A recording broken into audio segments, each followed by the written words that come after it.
Indian tribes of North America. One of the oldest tribes was that of the Anasazis.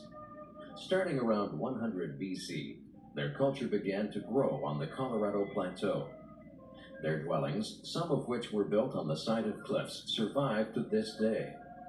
In the late 13th century, a severe drought afflicted the Southwest, and the Anasazis abandoned their region and eventually vanished as a people. Between the Mississippi River and the Rocky Mountains lies the Great Plains of America. In the early 1300s, many tribes began to settle this vast area of land. They were the Pawnees and Wichitas of Nebraska, the Mandans of the Missouri Valley, and the Sioux, Crow, and Blackfoot who settled in the northern plains. The Cheyennes moved into the central plains, and the Comanches settled the southern plains. The horse had not yet been exported to the New World, so the Plains Indians hunted buffalo by foot. Several tribes planted and harvested crops of corn, squash, beans, and tobacco. This was their land, untouched by the outside world, but soon this would change.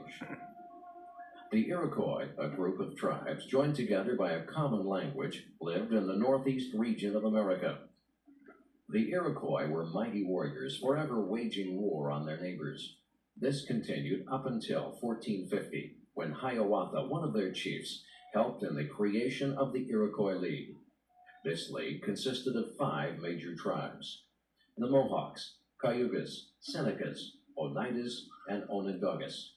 The land was divided among the 5 tribes, with each having a council to govern it. Major disputes were resolved by the Great Council. This council was composed of 50 representatives from the 5 tribes, with one of those seats reserved for Hiawatha.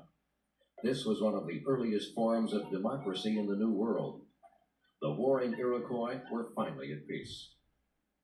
In 1492, King Ferdinand and Queen Isabella of Spain commissioned Italian explorer Christopher Columbus to sail across the Atlantic Ocean in hopes of finding a westward route to India. He landed in the Bahamian Islands in October of that year.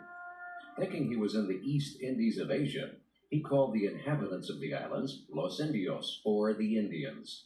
And although there were more than 500 distinct tribes in North America, the name Indians has remained for more than 500 years.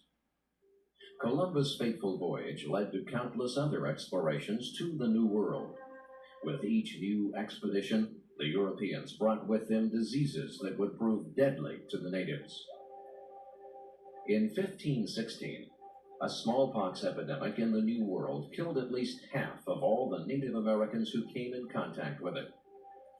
In 1607, the English colony of Jamestown was founded in Virginia. According to legend, its leader, John Smith, was captured by the Powhatan Indians. About to be executed, the chief's daughter, Pocahontas, had her father spare his life. Pocahontas later went on to marry English colonist John Rolfe and travel to England. That's a lie. On her return voyage, she contracted smallpox That's not even her. and died at She the was age of talking 22.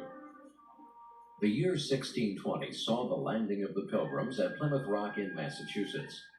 The following year, they came in contact with the native inhabitants. An Abenaki Indian named Samoset came out of the woods and spoke English he had learned from European fishermen. Using Samoset and another Indian named Tisquantum as translators, the Pilgrims made peace with the leader of the Wampanoag tribe, who was called Massasoit. They agreed to help one another in case of attack by a third party. The Indians taught the Pilgrims which crops to plant and where to fish. During the harvest season, the Pilgrims and Indians gathered for a 3-day festival in order to give thanks for their bounty. The celebration, they decided, would become an annual event. Today, we know this holiday as Thanksgiving. For 40 years, there was peace between the Pilgrims and the Wampanoags. But with Massasoit's death in 1662 and the expansion of English settlements, the peace collapsed. Puritans began to force the Indians to live according to their religious beliefs and customs. Soon, Indian tribes began to attack the English settlements. Under the leadership of Metacom, known to the Puritans as King Philip, the Wampanoags, along with the Narragansetts and Nipmucks, waged war in New England. By 1676, The Puritans had killed more than 3,000 Indians and had driven them out of southern New England. King Philip was captured, shot through the heart, and beheaded. His head was put on a pole and displayed in Plymouth for 20 years.